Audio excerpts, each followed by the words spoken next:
Daud bilang, aku menderita, aku tertekan, itu baik bagiku, supaya aku belajar ketetapan Tuhan. Makanya dia bilang begini saudara, waktu aku takut, aku percaya. Tetapi jangan takut berlebihan. Banyak orang takut berlebihan hari-hari ini. Udah mulai percaya, udah mulai datang ke gereja. Omikron. Habis Omikron ada apa lagi? Ya, apa lagi kita nggak tahu. Tapi yang penting saudara, mari kita taruh iman kita pada Tuhan. Bilang, bagiku hidup Kristus, mati adalah keuntungan. Sehingga kapanpun Tuhan mau panggil, aku udah siap Tuhan. Karena itu selama diberi waktu hidup, hiduplah berdampak. Supaya waktu kita mati kita gak nyesel. Siapa yang udah siap mati? Tadi amin, amin, amin, amin. Begitu ditanya sudah siap mati, gak ada yang mau angkat tangan. Ya, saudara siap atau tidak? Saudara mau atau tidak? Kalau harinya datang, mati ya mati. Jadi daripada tidak siap, lebih baik siapa yang mau mempersiapkan diri? Yang udah angkat tangan ini pulang aja. Terus saudara mau ngapain di sini? Kita ini ikut Tuhan karena goal dari hidup kita yang akan datang itu kematian. Di dalam hidup ini ada 3 kematian. Yang pertama mati rohani. Yang kedua mati beneran.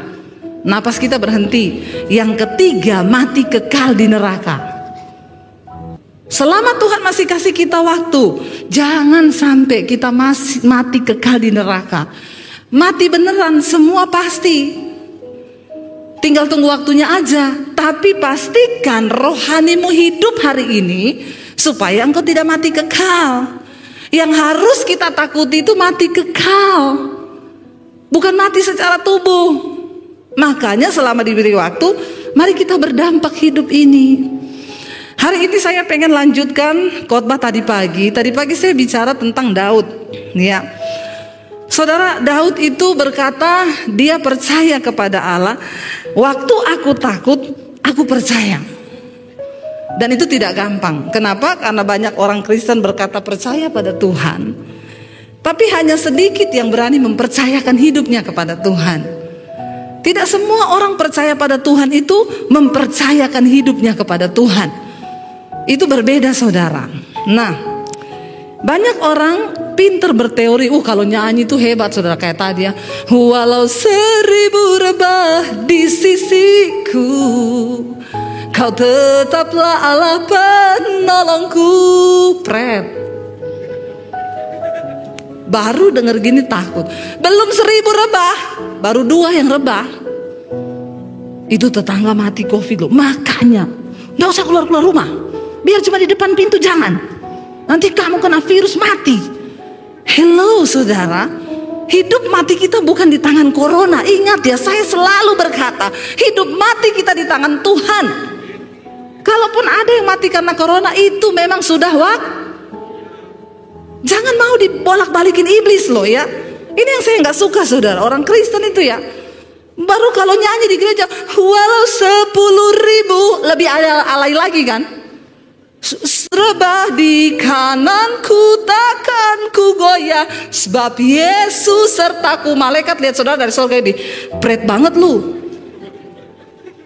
Nyanyi aja pinter saudara, nyanyi, tapi begitu datang udah ketakutan. Apa-apa takut. Kalau udah takut nyanyi, kiri kananku ada Tuhan, sekelilingku ada Tuhan. Kalau orang takut nyanyinya, kiri kananku ada virus, sekelilingku ada Omikron. Jangan saudara, mari kita kembali kepada iman yang murni. Tadi pagi saya berbicara tentang Daud. Daud menuliskan banyak mazmur, termasuk yang saudara nyanyikan tadi. Yesus memegangku dengan tangan kananmu, Yesus memberiku kemenangan. Kenapa lagu itu hidup? Kenapa mazmur itu hidup waktu kita nyanyikan? Iman itu bangkit karena itu keluar dari perkataan orang yang mengalami kesusahan. Kalau saudara mau hidupmu berdampak, makanya saudara harus susah. Nggak ada yang amin. Ya, makanya saudara harus mengalami. Tadi pagi saya menjabarkan bagaimana Daud mau dibunuh sama Saul cuma gara-gara iri hati. Saul itu iri lihat Daud dipuji-puji ketika dia membunuh Goliat. Dia merasa Daud pahlawan, diangkat sama Saul menjadi prajurit, menjadi panglima perang. Daud memenangkan banyak pertempuran. Lalu Alkitab berkata Daud dieluk-elukan, termasuk para gadis-gadis cantik mengeluk-elukan Daud. Saul iri. Dalam hidup ini banyak orang akan iri dengan kita. Ya, inilah hidup. Engkau susah diomongin, engkau senang juga. Makanya tidak usah dengar omongan orang. Amin. Ya, kita susah diomongin, senang diomongin juga. Lalu saudara, Daud mau dibunuh sama Saul. Orang yang pertama didatangi Daud ketika dia tahu Saul mau bunuh dia adalah siapa? Jonatan, anaknya Saul. Daud berpikir hanya anaknya yang bisa tolong saya. Waktu orang ada dalam tekanan, dalam kesusahan, reaksi pertama kita mencari pertolongan. Itu manusiawi. Tapi jangan lari ke tempat yang salah. Daud bilang sama Jonatan, bapakmu mau bunuh aku. Jonatan bilang gak mungkin. Kalaupun dia mau bunuh, nanti akulah yang berhadapan. Benar, akhirnya Daud bersembunyi. Waktu duduk di meja makan, hari pertama Daud gak datang. Saul gak tanya. Hari kedua Daud gak datang lagi. Terus Saul tanya sama anaknya, mana anak Isai itu? Dia udah gak sebut Daud. Mana anak Isai itu? Kenapa dia gak duduk makan? Jonatan bilang, dia lagi pergi pulang kampung ke Bethlehem. Dia udah izin sama aku. Langsung Saul berdiri dari mejanya. Dia bilang, dasar kamu anak sundal demi kandungan ibumu. Aku berkata kepadamu, kamu tidak tahu bahwa Daud itu akan meruntuhkan kerajaan kita dan kamu akan kehilangan tahta. Jangan kamu bela dia. Lalu Jonatan berdiri, lalu Saul melemparkan tombaknya hendak membunuh anaknya sendiri. Dari situ Daud tahu pertolongan pertama yang dia datangi ternyata gak bisa menolong. Anaknya Saul sendiri tidak bisa menghadapi dendam bapaknya. Saya ketika membaca itu saya pikir-pikir, Tuhan, Daud itu orang yang berkenan di hatimu loh. Kenapa engkau izinkan? Yang mau bunuh dia ini bukan orang biasa, saudara. Raja atas Israel. Saudara bayangkan kalau hari ini saudara dicari presiden, mau dibunuh, saudara mau lari kemana? Ya, mau lari kemana kita? Nggak ada tempat. Akhirnya Daud berpikir tidak bisa lagi ditolong. Dia melarikan diri, saudara. Tempat pertama yang Daud melarikan diri ketika dia keluar dari istananya Saul, dia lari ke Nob. Nob itu adalah satu tempat, itu adalah desa kampung para imam. Daud berpikir kalau dia lari sama para imam, imam itu orang yang dekat dengan Tuhan. Setidaknya bisa menolong dia, memberikan petunjuk. Seringkali kita juga ada masalah yang kita cari siapa? Pendeta. Kalau saudara yang ikut mesbah doa saya, berapa banyak yang ikut channel YouTube saya Debbie Basir TV, angkat tangan. Yang gak ikut jangan lupa nonton, like dan subscribe. Jangan lupa komen dan share. Saudara, ya, orang yang ikut dengan pengajaran saya tahu. Saya selalu berkata, jangan cari pendeta. Engkau akan kecewa. Jangan cari saya, cari Tuhan. Cari Tuhan. Saya tidak mungkin berdoa buat pergumulanmu dengan hati yang hancur. Dengar baik-baik, nggak ada pendeta mau menangis untuk pergumulanmu, nggak ada. Karena itu doa yang hebat, doa yang didengar Tuhan adalah doamu sendiri di hadapan Tuhan. Makanya saya tidak akan berdoa, ibu-ibu, bu, doakan suami saya, bu, Bambang. Doa biar apa, bu? Biar dia dijamah Tuhan bertobat. Saya bilang tidak bisa dan saya tidak mau berdoa. Kenapa? Saya tidak mungkin menangis buat Bambang. Saya tidak mencintai Bambang. Saya mencintai suami saya Daniel, bukan Bambang. Tidak mungkin saya berdoa sama Tuhan, Tuhan, Bambang, Tuhan. Suami saya lewat, dia bilang, siapa itu Bambang? Cuma gara-gara ibu menitip doa sama saya, rumah tangga saya jadi hancur gara-gara Bambang. Tidak ada nama Bambang kan di sini? Kalau ada pun ya bertobatlah. Saudara, ya, tidak mungkin saya menangis buat suamimu, itu tidak mungkin. Makanya Yesus bilang, tangisi dirimu sendiri. Datang sama Tuhan dengan imanmu. Saya selalu berkata, tidak ada dokter hebat, tidak ada pendeta hebat. Yang ada itu Tuhan yang hebat dengan imanmu yang hebat dan luar biasa. Ayo alami Tuhan sendiri. Engkau punya hak istimewa untuk datang kepada Tuhan. Jangan titip doa. Tapi banyak orang Kristen tuh suka dibodoh-bodohin. Yang mau berangkat ke Israel, tulis doamu, nanti saya doakan di Israel. Emang kalau didoakan di Israel terus Tuhan dengar? Terus kau tidak bertobat, kau tidak datang sama Tuhan, kau tidak dengan hati yang hancur dari Tuhan, cuma titip-titip doa biar dibawa di Israel, mau didoakan imam di sana, Tuhan tidak akan mendengar kalau bukan engkau sendiri yang datang sama Tuhan. Bilang amin. Buka paradigmamu, buka cara berpikirmu, ikut Tuhan, saudara. Udah cukup main Kristen-Kristenan, cukup main gereja-gerejaan. Kita ada di hari-hari yang terakhir. Masa demi masa kita lihat di depan mata ada krisis yang menanti. Dunia tidak akan semakin baik. Alkitab berkata akan datang masa yang sukar. Perang demi perang sudah kita dengar hari-hari ini. Ayo kita mempersiapkan iman yang benar. Datang pada Tuhan secara pribadi. Jangan titip doa. Saya selalu berkata jangan titip doa. Saya bukan, kadang-kadang suka reseh ya lihat orang Kristen. WA, Bu, titip doa ya, 1. Usaha suami diberkati, keluarga diberkati. 2, anak mau skripsi biar masa depannya lancar, dapat pekerjaan. 3, saya ketawa lihat kayak begini. Dia kira saya pendeta apaan. Tidak ada makelar masuk surga, saudara. Nggak pakai makelar.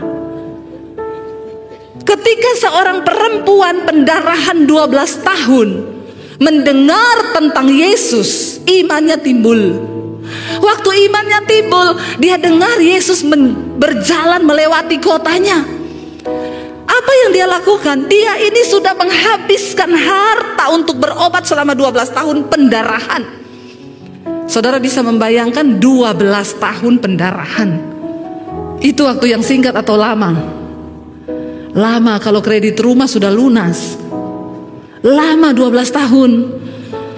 Ketika dia mendengar tentang Yesus, dia mendengar tentang kabar baik bahwa Yesus menyembuhkan, Yesus juru selamat. Lalu dia dengar Yesus lewat di kotanya. Dia datang menghampiri kerumunan orang banyak. Perhatikan saudara, perempuan itu dengan iman berkata, asal ku jamah jubahnya, aku pasti sembuh. Tiba-tiba dia menjamah jubah Yesus di tengah kerumunan ribuan orang. Tiba-tiba Yesus berhenti. Yesus tanya kepada murid-muridnya, siapa yang menjamah aku? Muridnya bilang, hello Tuhan, yang menjamah kamu tuh ribuan orang. Orang semua berdesak-desakan. Saya tuh baru mengerti jadi Yesus ya. Nggak usah jadi Yesus, saya saudara. Kemarin pelayanan di Palu, yang datang 1.500-an. Orang datang menjamah saya mau pingsan. Bukan mau minta didoakan, minta foto. Sampai saya keringetan, saudara, nggak bisa napas saya. Akhirnya saya lari, ditarik sama panitia, bersembunyi di belakang. Suami saya ketinggalan. Orang Palu ini, dia bilang begini, istrinya ndak ada, suaminya saja. Jadilah mereka berfoto dengan suami saya. Saya lihat di Facebook pada diupload, ada yang sandar di dadanya. Wah, ini layangan putus ini. Bahaya ini. Di sini tidak ya. Jangan ada yang foto dengan suami saya berdua. Tapi saya yakin orang Surabaya itu lebih kalem. Insya Allah. Saudara, akhirnya Yesus bilang, siapa yang jamah saya? Muridnya bilang, hello Tuhan, yang jamah kamu tuh ribuan orang. Semua orang berdesak-desakan ikut kamu, dan engkau bertanya siapa yang jamah engkau. Yesus bilang begini, yang ini dia menjamahnya beda, karena ada kuasa yang keluar dari diriku. Wow, saudara lihat imannya. Yesus bahkan tidak mendoakan dia tumpang tangan. Dia nggak cerita, Yesus aku pendarahan 12 tahun, tolong doakan tumpang tangan aku. Enggak. Dia datang sendiri dengan iman yang hidup menghampiri Tuhan. Asalku jamah jubahnya, aku sembuh.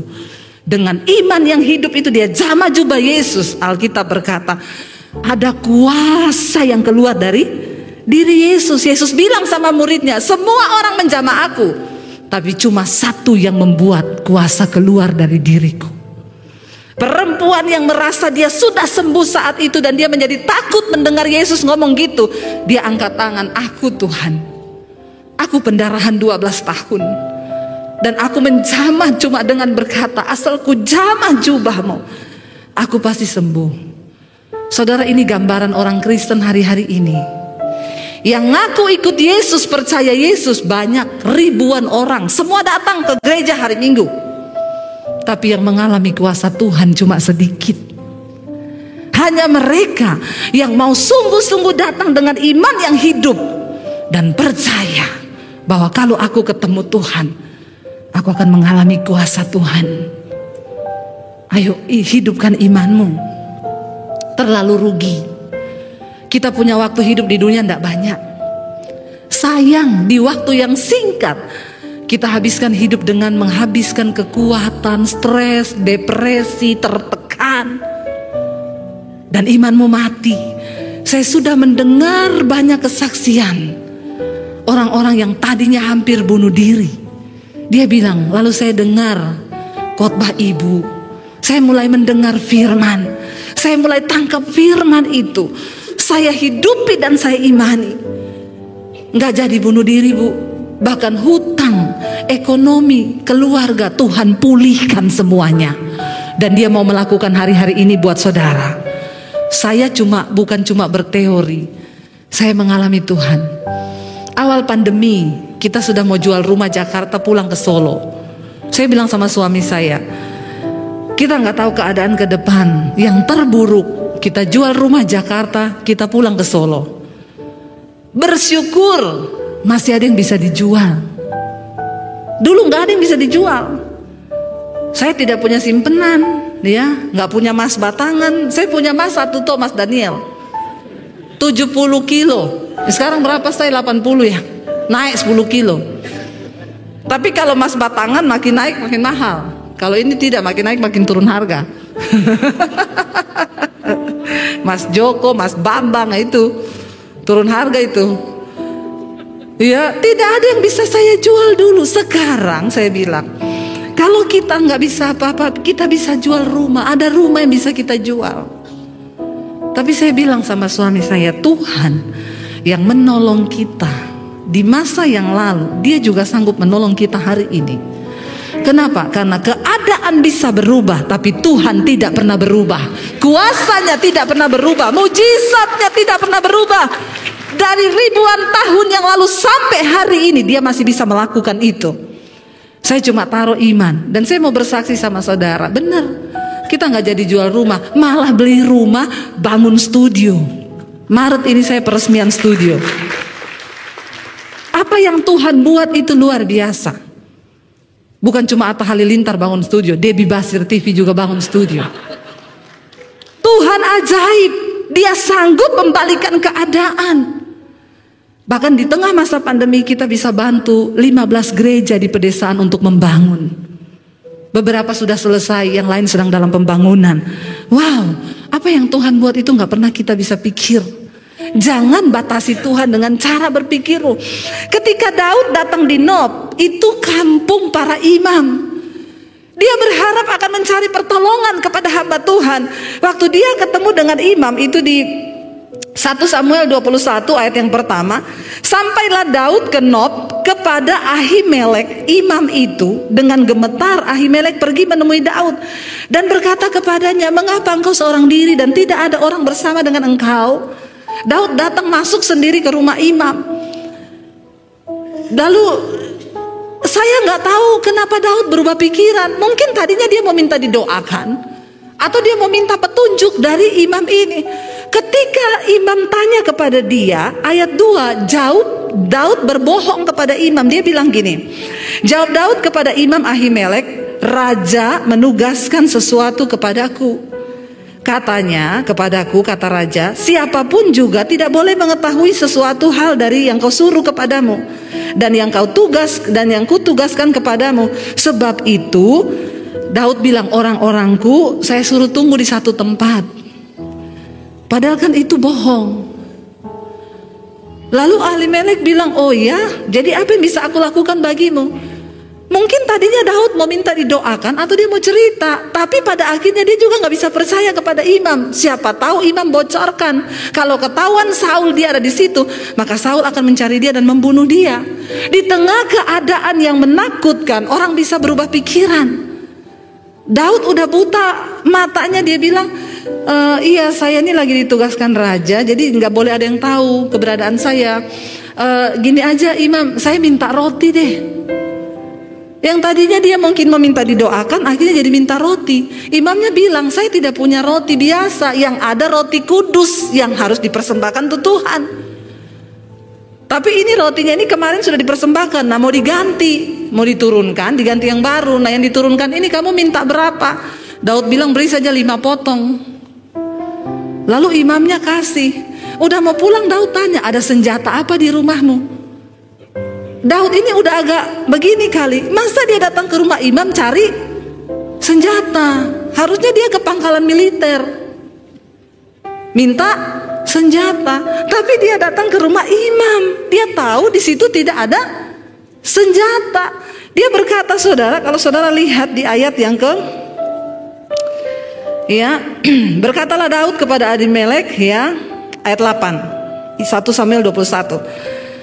Tidak ada kepadamu di sini tombak atau pedang, sebab baik pedangku maupun senjataku tidak dapat kubawa, karena perintah raja ini mendesak.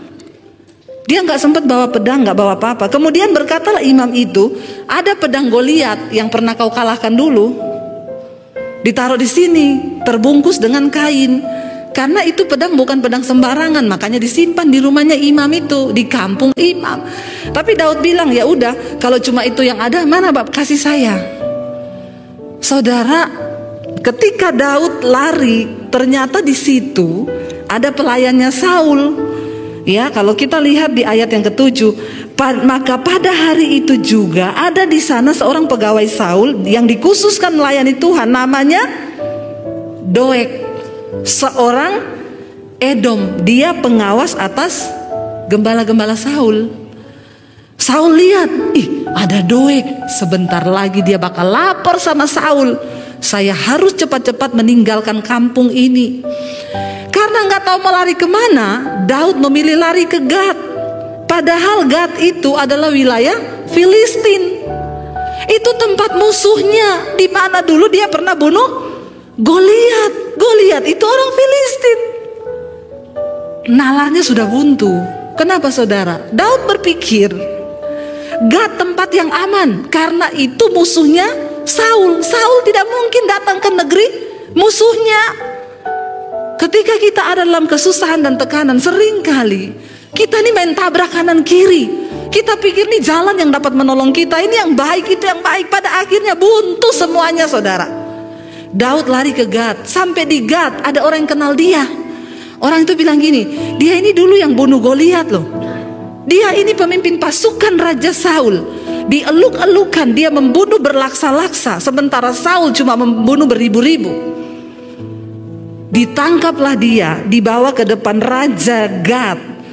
Dikatakan di sana, kemudian bersiaplah Daud dan larilah dia. Saat itu jari Saul, sampailah ia ke Akis, raja di kota Gad. Dia dibawa ke rumahnya Raja Akis. Raja, ini dia panglima perangnya Saul. Ketika di dalam tekanan itu Daud melihat dia sudah terjepit, Alkitab berkata, Daud pura-pura jadi orang gila. Dia meludah-ludah, ludahnya dibiarkan di janggutnya. Lalu dia mulai ngomong sembarangan, dia ngomong sama tembok, dia ngomong di pintu. Lalu Raja Akis marah, kenapa kamu bawa orang gila kemari? Bawa dia keluar dari rumah saya, jangan bawa orang gila ke sini. Akhirnya Daud pergi. Saudara tahu waktu Daud pergi ke kota Gad, sampailah Raja Saul di kota Nob tadi. Saudara tahu ketika Saul sampai di Nob, dia ketemu dengan Imam Ahimelek. Yang ngasih tahu siapa? Doeg tadi pegawainya. Lalu Raja Saul bilang, kamu kebangetan ya, kamu mengkhianati saya dengan menyembunyikan Daud. Lalu imamnya bilang, saya tidak tahu apa-apa. Daud juga gak cerita apa-apa, karena dia bilang dia sedang di dalam tugas yang kamu berikan. Saul bilang, bohong. Dia menyuruh semua tentaranya membunuh semua imam yang ada di Nob. Tetapi tentaranya gak mau. Kami tidak mau mengotori tangan kami, berdosa membunuh para imam. Lalu Saul menyuruh Doeg tadi anak buahnya, habisi. Dia membunuh pada hari itu juga 85 orang imam di kota Nob. Gara-gara Daud. Ini serius saudara. Makanya Daud ketakutan. Ketika Daud mendengar semua imam itu dibunuh satu kota. Daud tahu ini tidak main-main. Saul mencari dia. Di dalam pelariannya dia mencoba ke sini ketahuan, ke sana ketahuan. Yang terakhir dia lari ke Gua Adulam. Coba kita lihat saudara di sini. Ya, saya waktu membaca ini, wah luar biasa. Nggak apa-apa ya, kita belajar kisah di Alkitab. Jadi saudara bukan cuma hanya dengar, tetapi saudara tahu ceritanya. Di dalam 1 Samuel 22 ayat yang pertama, judul perikopnya akhirnya ketika Daud lari ke Nob, semua imam dibunuh, dia lari ke Filistin di Gad, akhirnya dia sampai lari di Gua Adulam. Di dalam tekanan, di dalam penderitaan, ketakutan, ada ayatnya dikatakan maka Daud takut sekali ketika dia mendengar Saul dengan dendamnya saudara mencari dia. Kita baca ayat yang pertama, 1 Samuel 22 ayat yang pertama.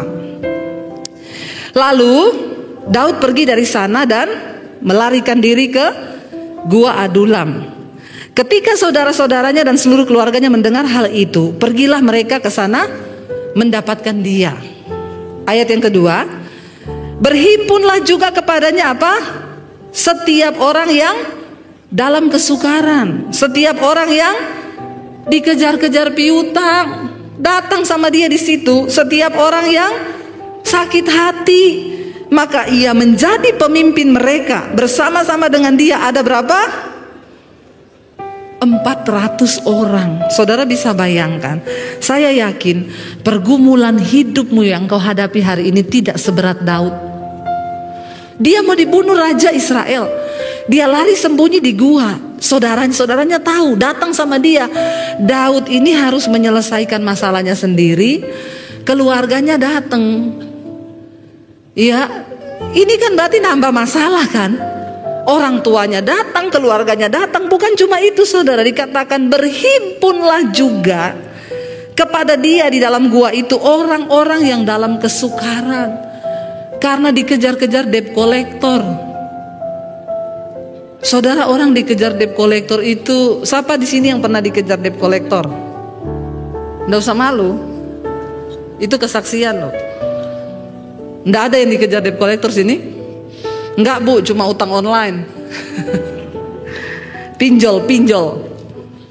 Ya, Bapak pernah ya? Saya pernah Pak, dikejar debt collector Pak. Pernah saya. Saya bukan tidak pernah. Ya pernah, karena memang sudah nggak bisa bayar cicilan rumah, saya gesek kredit card untuk bisa bayar rumah. Saya gesek tunai. Bunga berbunga, nggak ada uang untuk bisa bayar. Semuanya berhenti, mandek, rumah saya terancam ditarik, bahkan utang kredit card semakin bertumpuk. Debt collector datang di rumah teriakin saya, "Hei, pendeta nggak tahu malu nggak bayar utang." Saya cuma bilang, saya bukan tidak mau bayar, saya mau bayar. Tapi memang saya lagi kesulitan keuangan. Nggak usah bilang begitu. Jual rumah buat bayar utang. Justru rumah saya ini lagi bermasalah juga. Nggak cukup sampai di situ, dia hubungi semua gereja yang undang saya. Itu pendeta Debbie Basir ya, bilang sama dia bayar utang. Orang yang tahu saudara, beberapa orang yang tahu, bahkan ada yang orang kaya yang kenal saya. WA, Bu, ibu ada utang ya? Kok tahu? Itu debt kolektornya SMS ke gereja. Iya Bu, doakan ya. Iya Bu, kalau ada uang bayar aja. Nggak bilang gini, berapa Bu, saya bantu. Nggak. Boro-boro. Berharap manusia kecewa. Saya nangis saudara, di telepon beberapa gereja, saya dipermalukan. Saya masuk di kamar, saya nangis. Tuhan, aku nih hamba-Mu loh. Aku nih hamba-Mu Tuhan. Kenapa Engkau biarkan aku dipermalukan? Di mana harga diriku? Sebagai hamba Tuhan saya gak bisa bayar utang. Bukan untuk seneng-seneng beli barang mewah, bukan untuk cicilan rumah dan kebutuhan hidup. Tuhan jawabnya apa? Kalau aku izinkan itu terjadi, kamu mau apa? Biar harga dirimu hancur. Jangan pertahankan harga dirimu, kamu harus dikosongkan. Saya bercucuran air mata ngomong, iya Tuhan, hancurkan aku. Asal itu Engkau pandang baik, Engkau lihat itu berkenan di mata-Mu. Biar aku dipermalukan, biar dagingku habis lenyap. Tidak mudah saudara. Sekarang kalau ada orang konseling, Bu, saya dikejar-kejar debt kolektor. Saya tanya udah berapa lama? 3 bulan, saya 2 tahun Bu. Ketawa. Saya nangis loh ini. Masa saudara ketawa? Fitnahan di mana-mana. Tapi saya cuma berlutut di kaki Tuhan. Kalau Tuhan izinkan itu terjadi, toh saya juga gak bisa bikin apa-apa Tuhan. Tapi saya membangun iman saya kepada Tuhan. Saya bilang, Tuhan, saya sudah merasa Engkau menyelamatkan saya. Dan itu cukup. Saya tidak akan menuntut apa-apa lagi dari Tuhan. Tapi saya mau bersaksi sama saudara, hari ini saya melihat bagaimana Tuhan membalikkan semua keadaan. Waktu engkau sudah diproses, waktu hidupmu sudah cukup di dalam perkenanan Tuhan, barulah saudara engkau akan melihat ada waktunya, ada masanya. Tetaplah setia, tetaplah percaya. Daud di dalam kesukaran saudara yang dikirim. Kan enak kalau tulisan ini berkata gini, lalu datanglah keluarganya bawa uang, berhimpunlah kepadanya para konglomerat, membawa harta mereka untuk menopang Daud dalam kesukaran. Di mana prajurit-prajurit yang ribuan di bawahnya Daud selama dia jadi panglima. Tuhan akan izinkan ketika engkau mengalami masa sulit, bahkan teman-temanmu, keluargamu akan meninggalkan engkau.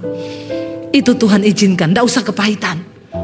Udah biasalah kita susah ditinggal sama orang, ditinggal sama sahabat, ditinggal sama teman, itu udah biasa. Nanti kalau udah terkenal, pada WA, Bu Debbie masih ingat saya? Lupain. Orang memang saya tidak ingat. Banyak yang ngaku-ngaku kenal. Dulu semua pura-pura gak kenal, waktu dikejar-kejar utang. Tapi ketika Tuhan memulihkan keadaan Sion, keadaanmu seperti orang yang bermimpi. Saya hari-hari ini cuma melihat Tuhan cuma gini, wow, wow, wow, wow, wow, nggak pernah habis wow. Melihat apa yang Dia buat, apa yang Tuhan kerjakan di tengah masa pandemi. Coba saudara, saya diundang ke Amerika pelayanan. Dulu belum pandemi aja nggak ke Amerika loh. Begitu pandemi saya diizinkan Tuhan pelayanan ke Amerika. Beberapa gereja saat ini sudah menunggu saya untuk berangkat lagi ke sana. Apa yang Tuhan buat itu seringkali kita tidak mengerti. Jalani aja. Daud dikirimi orang yang dikejar utang piutang, dikirimi orang yang sakit hati.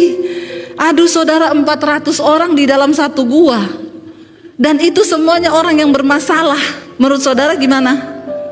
Kalau saya pilih pergi dari gua itu, atau saya robohkan sekalian guanya, biar kita mati bareng-bareng. Iya gak saudara? Astaga, Daud dalam ketakutan mau dibunuh, dia takut sekali. Mau cari penghiburan nih, datang ke satu bapak di sebelahnya. Gimana Pak? Iya Daud, bagaimana ya utang saya ini loh, belum lunas-lunas. Aduh, mau cari penghiburan malah dapat yang begini. Dia pindah ke sana, orang sakit hati. Ini pasukan bodrek saudara. Bener-bener yang kepala puyeng, bintang 7, saudara sakit kepala, ya bibir kering, tenggorokan pecah-pecah, susah buang air besar, ini semua. Karena itu tanda-tanda mengikuti orang stres. Akhirnya Daud didatangi keluarganya. Saudara lihat di sana, dikatakan dari sana ayat 3, pergilah Daud ke Mispa di Moab untuk berkata kepada raja negeri Moab. Akhirnya jadi masalah lagi, mama sama papanya ikut-ikut dia ke gua. Akhirnya Daud harus pergi antar lagi mama papanya ke Mispa. Dia bilang sama raja Moab, aku titip ya ayahku dan ibuku tinggal padamu, sampai aku tahu apa yang akan dilakukan Allah kepadaku. Akhirnya dia tidak lari lagi mencari orang. Dia nggak lari lagi ke Yonatan, dia tidak lari lagi ke imam, dia tidak lagi lari ke Filistin. Dia berdiam di dalam gua. Dia bilang, sampai aku tahu apa yang akan dilakukan Tuhan atasku. Saudara, di tengah semua pergumulan yang kau hadapi, tanya sama Tuhan, apa yang engkau mau lakukan bagiku Tuhan? Apa rencanamu di balik semuanya ini? Nggak usah tanya kenapa. Kebanyakan nanya kenapa, saudara. Lebih baik bilang, Tuhan, apa yang engkau mau dari hidupku? Apa yang engkau mau lakukan bagiku? Lakukan Tuhan. Sebab aku percaya yang terbaik bagi hidupku itu adalah kehendak-Mu. Enggak usah sok tahu. Tuhan maha tahu, kita ini kadang sok tahu. Daud bilang kepada, ya di Mispa dia bertemu dengan raja negeri Moab, izinkan ayah dan ibuku tinggal padamu sampai aku tahu apa yang dilakukan Allah padaku. Lalu diantarkannya mereka kepada raja negeri Moab, dan mereka tinggal bersama-sama dia selama Daud dalam kubu di gunung. Tetapi Gad, nabi itu berkata kepada Daud, janganlah tinggal di kubu gunung itu, pergilah dan pulanglah ke tanah Yehuda. Lalu pergilah Daud dan masuk ke hutan Keret. Saudara, kita tahu bersama 400 orang yang bersama-sama dengan Daud, akhirnya mereka menjadi prajurit-prajurit yang hebat dan luar biasa. Kenapa? Karena Daud menanti apa yang akan Tuhan lakukan. Jangan salah bergaul, saudara. Ketika engkau lagi ada dalam masalah, jangan salah bergaul dengan orang yang tidak mengerti dengan kehendak Tuhan. Karena dalam hidup ini banyak orang yang percaya Tuhan tapi gak mau ngikut kehendak Tuhan. Saya cerita sama teman pelayanan loh. Saya sama suami saya tanya sama seorang teman pelayanan, kehendak Tuhan buat hidupmu apa? Jawabannya apa? Nggak usah ngomong-ngomong kehendak Tuhan lah, pokoknya jalani aja apa yang ada sekarang. Ngeri loh, itu pelayan Tuhan. Selama kita diberi hidup di dunia ini, mari kita mengejar apa yang menjadi kehendak Tuhan atas hidup kita. Berjalan di dalam panggilan yang Tuhan beri, saudara. 400 orang mengikuti Daud karena mereka tahu Daud adalah orang yang melekat dengan Tuhan dan memiliki visi besar bersama dengan Tuhan. Ini yang benar-benar jadi sahabat yang mengikuti ketika dalam kesukaran. Kalau waktu kita sudah diberkati, kita sudah terkenal, orang mau ngikut, itu palsu. Tapi ketika kita susah, ada yang mengikuti kita dari masih kita susah. Nah, itu sahabat sejati, saudara. Karena dia tahu benar siapa kita. Saudara, Daud berkata, sampai aku tahu apa yang akan dilakukan Tuhan terhadap aku. Dia tidak ngomong gini, nanti ya saya beresin dulu nih. Pokoknya kalau Saul sudah beres, saya jemput mama papa saya. Tidak. Sampai aku tahu apa yang akan Tuhan lakukan atas hidupku. Saudara, sudahkah engkau tahu apa yang akan Tuhan lakukan atas hidupmu hari ini? Kalau belum, bertanyalah. Tuhan, apa yang Engkau mau dari hidupku? Apa yang Engkau mau Tuhan? Beritahukan kepadaku. Aku tidak ingin hidup jadi Kristen yang seperti ini terus. Apa yang Tuhan mau? Beritahukan. Dan aku mau menjalani setiap proses itu, supaya aku berkenan. Orang yang berkenan di hadapan Tuhan adalah orang yang diproses oleh Tuhan. Dan dia membuktikan kemurnian imannya dengan dia terus hidup berkenan kepada Tuhan. Saudara, kita tidak akan pernah mungkin berkenan kalau kita nggak mau diproses. Hari ini, kalau engkau sedang ada di dalam proses Tuhan, jalani, syukuri. Karena hidup ini bukan cuma tentang yang enak. Ikut Tuhan itu bukan cuma tentang mujizat. Ikut Tuhan itu bukan cuma tentang engkau dilepaskan dari masalah. Ikut Tuhan bicara tentang bayar harga. Dibentuk, sakit, menderita, dagingmu dihabisi, baru engkau bisa berkenan di hadapan Tuhan.